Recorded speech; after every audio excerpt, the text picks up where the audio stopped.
there's a moral to this story, it's that sometimes the God of Screenwriters is on your side. I call this one Hollywood Spinal Tap. To cave or not to cave. It's late summer, halfway through the 90s. My agent gets a call from Jerry Bruckheimer's people. They loved my script for Friday Night Lights. Can David come in to meet with Mike Myers? He wants to make a hockey movie. So I show up on the Disney lot, get ushered into Jerry's giant office. Only Jerry's not there. Mike Myers is sitting behind Jerry's desk with his feet up, dangerously close to Tom Cruise's Maverick helmet from Top Gun. I stop at the sight.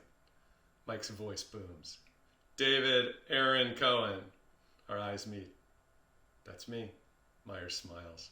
3 times a Jew. I crack up. Couldn't be more accurate. I'm named after King David, middle name after Moses' brother, and Cohen, well, yeah, we were the high priests of the Israelites. Not all comedians are funny in person, but Mike is hilarious. In between all the impressions, as a New Jersey Jewish mother-in-law, I can hardly concentrate on this story he wants to write about hockey night in Canada. We talk for a while, share a few stories. I tell him how I rooted for the Blackhawks growing up in Chicago. He grew up and is a die-hard Maple Leafs fan. The first warning sign comes a minute later. We're going to write this baby together, Mike exclaims. In Hollywood, that's code for, you're going to write it totally by yourself, but my name is going to be right in front of yours on the credits. I swallow, take the hit. The internal screenwriter ends justify the means monologue sounds something like, well, not a bad thing to have my name on the poster next to Mike's. Plus, odds are the movie gets made with him attached, and hey, who knows? Maybe he's an incredible typist. I smile. Sounds terrific. Mike continues, and I want you to come over right away. I'll show you the house, show you where we're going to work. The meeting ends. We make plans to meet after my reps in the studio can close a deal. Everyone's happy. Jerry calls my agent afterwards. Mike loved David. Then he says the sentence that sets every agent's heart aflutter. We really want to fast track this. Tell David he's expected at Mike's house tomorrow at 10 a.m. Before we even have an offer, my agent replies. Not to worry. We'll take care of it, Jerry says. Oh, there is one small caveat. Mike just signed a 3-picture deal with Disney, but the details still need to be hammered out. Shouldn't be a problem, though. Next morning, I drive my old Toyota station wagon. I knew I should have signed the lease on that Land Cruiser. I drive my station wagon to Mike's house in Coldwater Canyon. I meet his wife and his mother-in-law. She's hilarious, too. He leads me to the back of the house. We're going to crank out the greatest sports movie of all time. How long do you think it will take, he asks. Well, scripts can be tricky, I opine. It's a process. A few months, give or take. But we have a secret weapon, Mike counters. There's 2 of us, David Aaron Cohen, and you are 3 people. Mike keeps us laughing. He shows me the foosball table where we will play in between epic stints at the computer. There's also a pinball machine for procrastinating, Mike adds. When do you want to start? You know, it's Labor Day weekend coming up. My wife and kids, we've been planning this all summer. We're heading up to a friend's cabin in the Mendocino woods. 4 days, be back on Sunday. Was that a troubled look from the future Austin Powers? I counterpunch. First thing Monday morning, I'll be right here, ready to launch. I drive home, pretty excited. Race to pack the kids up for our trip. It's a long drive, so we spend the night in Berkeley with relatives.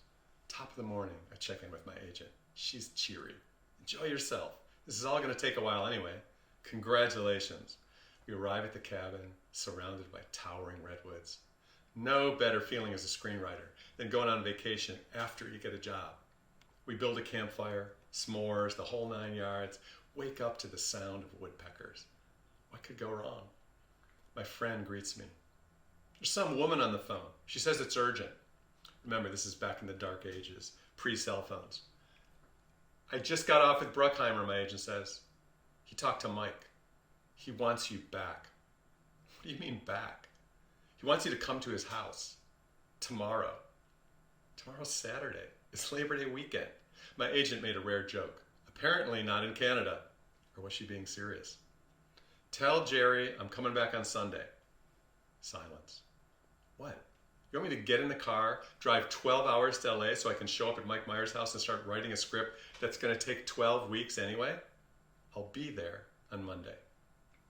We cruise over to the nearby Pacific coast. Let the kids run around the beach while I talk to my wife. What should I do? I mean, it's pointless, right? But I'm waffling. The long arm of the industry has reached out and poisoned our little getaway. We head back to the cabin. There's my friend, frowning, phone in hand. Some guy says it's urgent. Yeah, a guy named Jerry Bruckheimer, asking me to get in my car and drive straight home. Jerry, this is ridiculous. It's one day. What are we going to accomplish? All I know, buddy, is Mike wants you to start tomorrow. Your call. I dial my agent. We go back and forth. It's already the afternoon. Can you see me pulling into my driveway at 3 a.m. with a van load of miserable kids? We make some dinner, try and enjoy a moment with my friend who once had a foot in the business, but quit for all the obvious reasons. There's no business in the movie business, he used to say. It's just high school with a lot more cash. We put the kids to bed, debate leaving early, settle on a compromise. We'll drive tomorrow. I'll show up at Mike Myers' house on Sunday. We'll easily churn out 30 or 40 pages.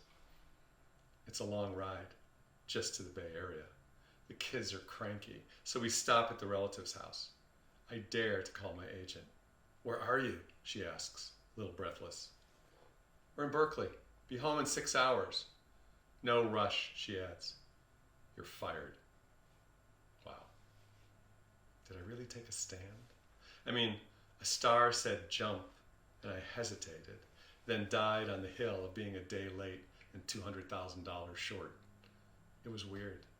I actually felt relieved. I mean, I knew it was bad news, but my spidey sense had been shouting at me for a while. Run the other way. If this was how the first week went, what would 3 months be like? And right now, you might be wondering, where's the moral to this story? Well, it turns out that sometimes the God of Screenwriters is on your side. Just a few short weeks later, Alan Pakula called me to come work on The Devil's Own. If I had been writing Hockey Night in Canada, I would have been forced to tell him no. Instead, I got on a plane, landed in New York, checked into my suite at the Parker Meridian Hotel, only to hear the room phone ring next to the bed. A voice spoke to me, a gruff baritone that everyone hearing this would identify in a nanosecond. Is this David Allen Cohen? I heard Harrison Ford say. I was in a good mood. It's David Aaron to you, buddy. Postscript. The two writers who replaced me on Hockey Night in Canada worked on the screenplay for 6 months, all the while waiting for Mike Myers' deal to close with Disney. He never did. I heard they had to sue to get paid. So thank you, Mike. I owe you one.